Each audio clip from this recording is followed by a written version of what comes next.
আসসালামু আলাইকুম রহমতুল্লাহি অবরকাতুহ। সম্মানিত দর্শক, ২০২৪ সনের যে গণ অভ্যুত্থান বা বিপ্লব যেটাই বলি না কেন, এই বিপ্লবের যারা হর্তাকর্তা, এই বিপ্লবের যারা মাস্টার মাইন্ড, তারা প্রথম থেকেই মুক্তিযুদ্ধের ব্যাপারে বেখেয়াল। এবং যেহেতু এই মাস্টার মাইন্ডদের মধ্যে জামায়াত ইসলামের একটা গুরুত্বপূর্ণ ভূমিকা রয়েছে, কাজেই জামায়াত ইসলাম তাদের যে সহজাত বক্তব্য রয়েছে, সেই সহজাত বক্তব্য দিয়ে মুক্তিযুদ্ধকে অগুরুত্বপূর্ণ করে সেখানে ২৪-এর গণ অভ্যুত্থান সেটিকে বিপ্লব হিসেবে প্রতিস্থাপিত করার জন্য তারা সর্বোচ্চ চেষ্টা এবং তদবির করে চলেছে। অন্যদিকে এই সরকারের কতিপয় কর্তা ব্যক্তি ইনক্লুডিং ডক্টর মোহাম্মদ ইউনূস, তো তারা যে কোনো কারণে হোক না কেন মুক্তিযুদ্ধের যে গুরুত্ব এটি মানুষের হৃদয়ে কিভাবে স্পন্দন জাগায় কিংবা এটি মানুষকে কিভাবে তাড়িত করে এবং মুক্তিযুদ্ধের অবমাননার ফলে মানুষ কিভাবে বিক্ষুব্ধ হয়ে পড়ে, এই বিষয়গুলো তারা কখনো অনুধাবন করেননি, চিন্তাও করেননি, আর এখনো পর্যন্ত পরিপূর্ণভাবে মূল্যায়ন করতে পেরেছেন বলে আমার কাছে মনে হচ্ছে না। ফলে জুলাই আগস্ট বিপ্লব, জুলাই আগস্ট অভ্যুত্থান, এটাকে মুক্তিযুদ্ধের উপর প্রাধান্য দেওয়া বা সমপর্যায়ে নেওয়া বা নতুন করে রিসেট করা এবং এই বিষয়গুলো নিয়ে রাজনীতির মধ্যে সাম্প্রতিক সময়ে যে একটা মেরুকরণ শুরু হয়েছে, যেটা আগামী দিনে ভয়ঙ্কর এবং ভয়াবহ পরিণতির দিকে এগুনোর সম্ভাবনা রয়েছে। এখানে একটা বিষয় উল্লেখ না করলেই নয়, সেটি হলো আমরা অনেকেই ডক্টর মোহাম্মদ ইউনূসের বিরোধিতা করছি। এর কারণ হলো তিনি আমাদের স্বপ্ন পূরণ করতে পারেননি। আমরা অনেকেই তার সমালোচনা করেছি বা করে চলেছি। এই কারণ হলো যে তার কাছ থেকে আমরা যেভাবে আশা করেছিলাম সততা, ন্যায়পরায়ণতা, দৃঢ়তা এবং রাষ্ট্র পরিচালনায় দক্ষতা, এর একটা জায়গাতে তিনি সফলতা দেখাতে পারেননি। অধিকন্তু আনএক্সপেক্টেডলি, একেবারে অভাবনীয়ভাবে তিনি আমাদেরকে কতগুলো চমক দিয়েছেন। বিশেষ করে তার নিজের ব্যক্তিগত স্বার্থসিদ্ধি, স্বজনপ্রীতি, নিজের এবং পছন্দের মানুষদেরকে দায়িত্বপূর্ণ গুরুত্বপূর্ণ পদ পদবিতে নির্বিচারে বসানো, এই বিষয়গুলো আমাদের আসলে ভালো লাগেনি। ফলে ওনার প্রতি যে শ্রদ্ধা, আবেগ, প্রেম, ভালোবাসা, এটা তলানিতে চলে এসেছে। তো এর অর্থ এই নয় যে আমরা ওনার এই জায়গাতে শেখ হাসিনাকে আবার আনতে চাচ্ছি বা ওনার অবর্তমানে আমরা কেউ আবার আওয়ামী লীগের শাসন কায়েম হোক, আবার ওবায়দুল কাদের সাহেব এসে কথা বলুন, জাহাঙ্গীর কবির নানক সাহেব আসুন, আবার হাসান মাহমুদ সাহেব আসুন, মানে ওনারা আবার ফিরে আসুন, এসে আবার সে একটা আওয়ামী রাজত্ব কায়েম করুন, বিশ্বাস করেন এটা বাংলাদেশের কোনো নির্বোধ, পাগল, বেকুব কেউ কল্পনাও করছে না। ফলে যারা ইউনূস বিরোধিতা করছেন তাদেরকে আওয়ামী ট্যাগ দেওয়া এবং তাদেরকে আওয়ামী লীগের লোকজন মনে করা, এই সরকারের যারা লোকজন রয়েছেন তাদের একটা বিরাট ব্যর্থতা, বিরাট দুর্বলতা। আশা করি তারা এই জিনিসগুলো করবেন না বা সতর্ক হবেন এবং তাদের আপনজন যারা অনেকেই হয়তো তাদের বিরোধিতা করছেন কেবলমাত্র ক্ষোভের কারণে, অনেকে লোভের কারণে, অনেকে অপ্রাপ্তির কারণে, অনেকে দেশপ্রেমের কারণে, নানা কারণে, এই বিষয়গুলো যদি তারা অন্তর্দৃষ্টি নিয়ে দেখেন তাহলে মানে অনেকগুলো মানুষদেরকে তারা জোর করে যেভাবে আওয়ামী লীগের দিকে ঠেলে দেওয়ার চেষ্টা করছেন, এতে করে সরকারের হাত দুর্বল হচ্ছে এবং আওয়ামী লীগের হাত শক্তিশালী হয়ে যাচ্ছে। দ্বিতীয়ত, এই সরকারের যারা কর্তা ব্যক্তি তারা অতিমাত্রায় জামাত নির্ভর। আর এই মুহূর্তে বিপ্লবের যারা সুবিধাভোগী, বিপ্লবের যারা হর্তাকর্তা এবং বিপ্লবের যারা অধিকর্তা, বিপ্লবী হিসেবে স্বীকৃত, তারা প্রায় সবাই জামাত ইনফ্লুয়েন্সড। একটা অংশ জামাত কর্তৃক ইনফ্লুয়েন্সড, আর একটা অংশ এবি পার্টি কর্তৃক ইনফ্লুয়েন্সড, আর একটি অংশ গণ অধিকার কর্তৃক ইনফ্লুয়েন্সড, বিএনপি কর্তৃক কেউ ইনফ্লুয়েন্স নেই। তো দেখুন এখানে মোরাললেস বড় দুটো দল, এর মধ্যে ধরুন জামাত এবং এবি পার্টি, মানে অন্যান্য ছোট দলগুলোর মধ্যে এই দুটো দল তুলনামূলকভাবে বড়। এখন জোনায়েদ সাকির পার্টি আছে, ববি হাজ্জাজের পার্টি আছে, আন্দালিব রহমান পার্থর পার্টি আছে, নুরুর পার্টি আছে। তো এই পার্টিগুলোর যে অবস্থা বা এদের যে ওজন, আকৃতি, সেই তুলনায় দেখা গেল যে জামাত এবং এবি পার্টির গুরুত্ব সঙ্গতের কারণে আমার কাছে অন্তত বেশি। অন্যরা যারা আছেন তারা আমার এই বক্তব্য শুনলে মনক্ষুণ্ণ হবেন না। এর কারণে ব্যক্তিগতভাবে আমি কাউকে ছোট বড় করছি না। তো বড় করছি না এই কারণে যে আমি যেভাবে দেখতে পাচ্ছি যে ডক্টর মোহাম্মদ ইউনূস যেভাবে মুজিবুর রহমান মঞ্জুকে পাত্তা দিচ্ছেন, সেনাপ্রধান যেভাবে তাকে ফোন করছেন, বিএনপি তারেক রহমান সাহেব যেভাবে মঞ্জু সাহেবকে পাত্তা দিচ্ছেন, জামাতের আমিরকে পাত্তা দিচ্ছেন, জামাতের সেক্রেটারি জেনারেলকে পাত্তা দিচ্ছেন, এমনকি জামাতের মুখপাত্র হিসেবে পরিচিত ৩-৪ জন লোক যেভাবে আমাদের এই সমাজে দাপট দেখাচ্ছেন, ঠিক ওইভাবে আমি যে নামগুলো বললাম, অন্যান্য যে রাজনৈতিক দল তারা হয়তো অনেকেই যোগ্যতা সম্পন্ন। আমি যা মানে মুজিবুর রহমান মঞ্জু, জামাতের আমির কিংবা ধরুন এদের যদি ধরেন ব্যক্তিগত অবস্থা, পারিবারিক অবস্থা, টাকা পয়সা, শিক্ষা দীক্ষা এর চাইতে হয়তো অনেকে বলতে পারেন যে আমার তো শিক্ষা বেশি, আমার বাবা মন্ত্রী ছিলেন, অর্থই বলতে পারে, আমার খালা অমুক, আমার শ্বশুর অমুক, সেই তুলনায় জামাতের আমির সঙ্গে আমার তুলনা করা হবে কেন?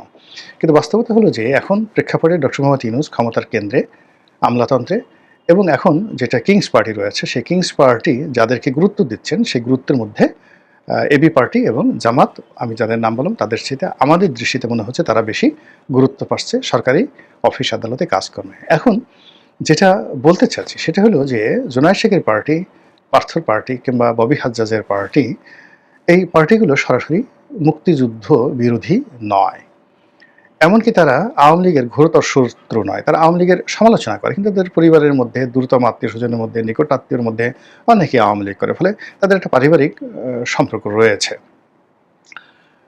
তারপরে বাম ঘরানার যে রাজনৈতিক দলগুলো রয়েছে তাদের সঙ্গে আওয়ামী লীগের শত্রুতা নয়, কিন্তু জামাত এবং এবি পার্টি এরা কোনো অবস্থাতে আওয়ামী লীগের বন্ধু নয়, এদের সঙ্গে আওয়ামী লীগের কোনো আত্মীয়তা নাই, এবং অনেক ক্ষেত্রে এদের মধ্যে শত্রুতা রয়েছে। দ্বিতীয়ত, আগামীতে যদি আওয়ামী লীগ ক্ষমতা আসে তাহলে এই দুটো দলই সবচেয়ে বেশি ক্ষতিগ্রস্ত হবে এনসিপি এবং ডক্টর মোহাম্মদ ইউনূসের পরে। ফলে কি হলো, এদের মধ্যে একটা বন্ড করে উঠেছে, এনসিপি, জামাত এবং ডক্টর মোহাম্মদ ইউনূস। আর সেই বন্ডের কারণে অন্যান্য যে রাজনৈতিক দলগুলো যারা এন্টি বিএনপি বা বিএনপির সঙ্গে, যেমন পার্থর বিএনপির সঙ্গে ভালো সম্পর্ক রয়েছে, ওটা আসলে রসায়নটা হচ্ছে না।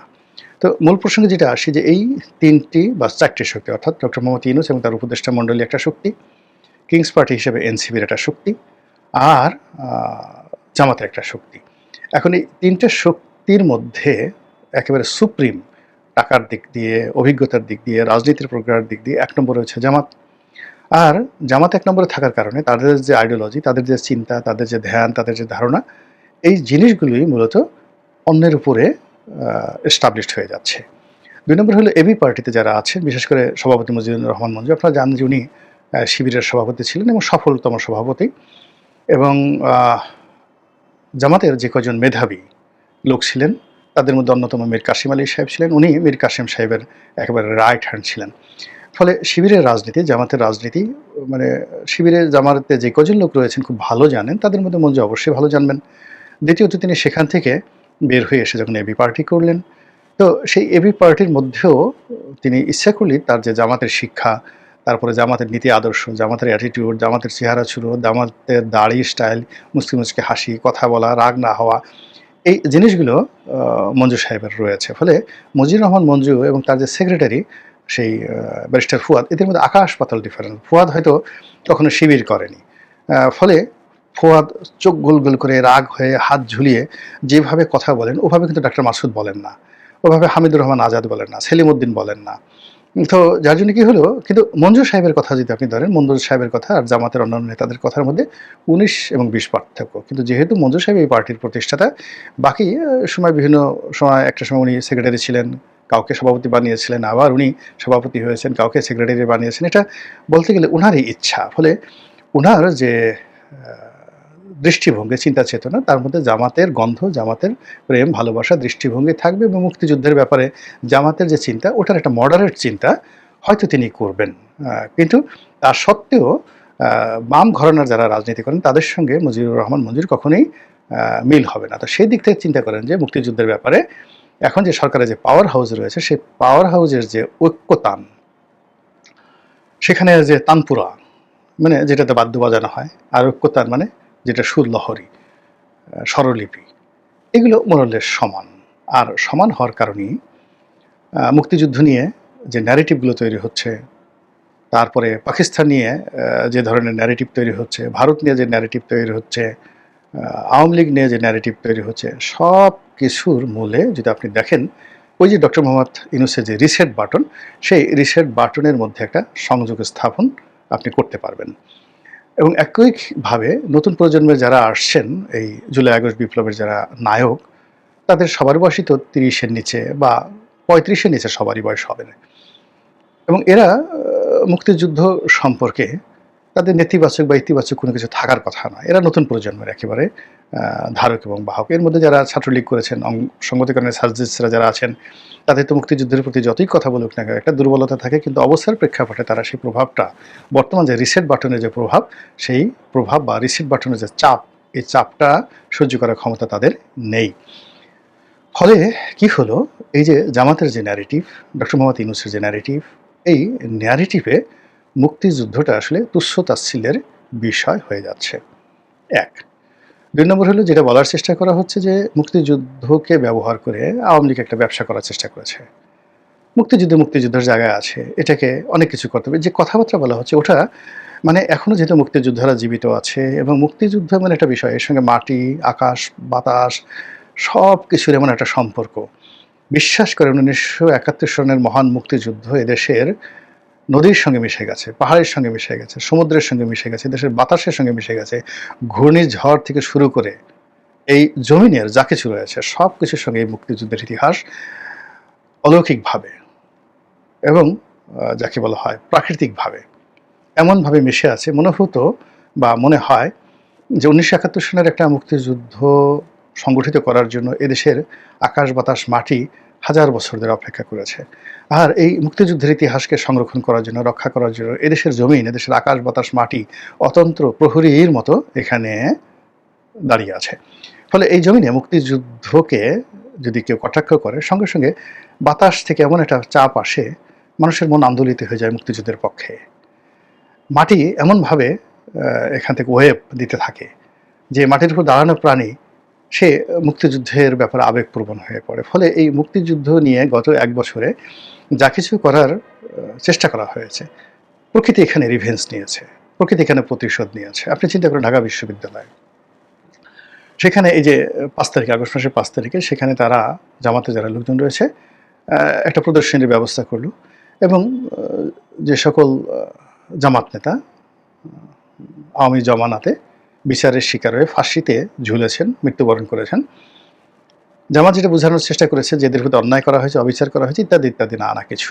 কিন্তু ওই মাটি, বিশ্ববিদ্যালয়ের মাটি এমনভাবে বিক্ষুব্ধ হয়ে গেল, বিশ্ববিদ্যালয়ের আনাচে কানাচে এমনভাবে বাতাস প্রবাহিত হতে শুরু করলো যে কোত্থেকে যেন বিপ্লবীরা চলে এলো, কোত্থেকে যেন বিদ্রোহীরা চলে এলো, কোত্থেকে যেন যাকে বলা হয় বিক্ষোভকারীরা চলে এলো এবং তারা এমনভাবে মুক্তিযুদ্ধের পক্ষে স্লোগান দিল এবং রাজাকার আল বদরদের বিরুদ্ধে এমনভাবে স্লোগান শুরু করলো যেটা জামাত এবং শিবির এই সময়টাতে, বিশেষ করে ২০২৫ সনের আগস্ট মাসের ৫ তারিখে তারা কল্পনা করতে পারেনি।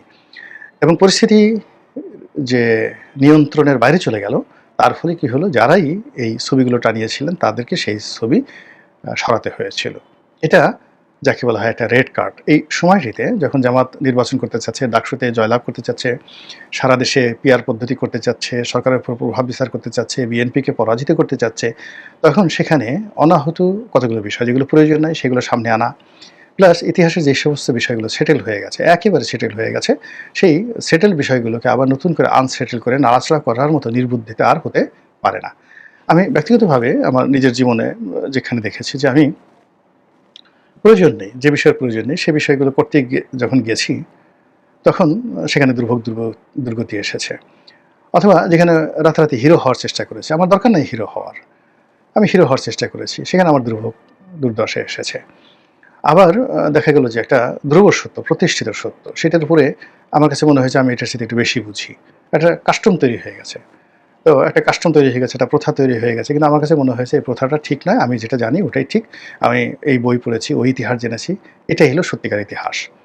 এখন সেই সত্যিকার ইতিহাসটা অনেক ক্ষেত্রে বাস্তবে সত্য হওয়ার সত্ত্বেও সেটা যখনই বলার চেষ্টা করেছি, করার চেষ্টা করেছি, অমনি সেখানে দুর্ভোগ এবং দুর্দশা নেমে এসেছে। এবং এই কারণে কি হলো, ব্রিটিশ যে কনস্টিটিউশন এটা অলিখিত এবং ব্রিটিশ যে কনস্টিটিউশন সেটার একটা বিরাট যে উৎস সেটা হলো কনভেনশন, প্রথা, অর্থাৎ ওই সমাজে শত বছর, হাজার বছর ধরে যে সকল প্রথাগুলো চালু রয়েছে ওটা হলো ওই দেশের সর্বোচ্চ আইন, সাংবিধানিক আইন।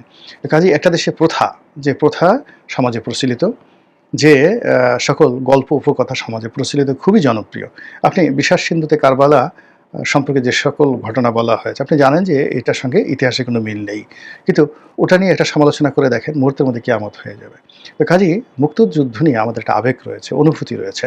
এটাকে আলাদাভাবে সম্মান করা, মর্যাদা দেওয়াই বুদ্ধিমানের কাজ। এর সঙ্গে আওয়ামী লীগকে জড়ানো, তারপরে আওয়ামী লীগকে ছোট করতে গিয়ে মুক্তিযুদ্ধকে ছোট করার যে চেষ্টা, এটা কত বড় যে বিপর্যয় ডেকে নিয়ে আসবে, এখন যারা রিসেট বাটনে চাপ দিতে চাচ্ছেন তারা কল্পনাও করতে পারছেন না। কাজেই সংঘাত আমরা চাই না।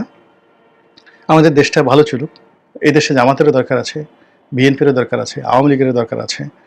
কিন্তু যারা দুর্নীতি করেছে, যারা রাজাকারগিরি করেছে, আলবদরগিরি করেছে, তাদের দরকার নেই। জামাত দরকার আছে, কিন্তু রাজাকার, আলবদর আর শামস এই বাহিনীর সদস্যদের দরকার নেই, এবং এই বাহিনীর নীতি আদর্শ যারা ধারণ করেন তাদেরকেও দরকার নেই।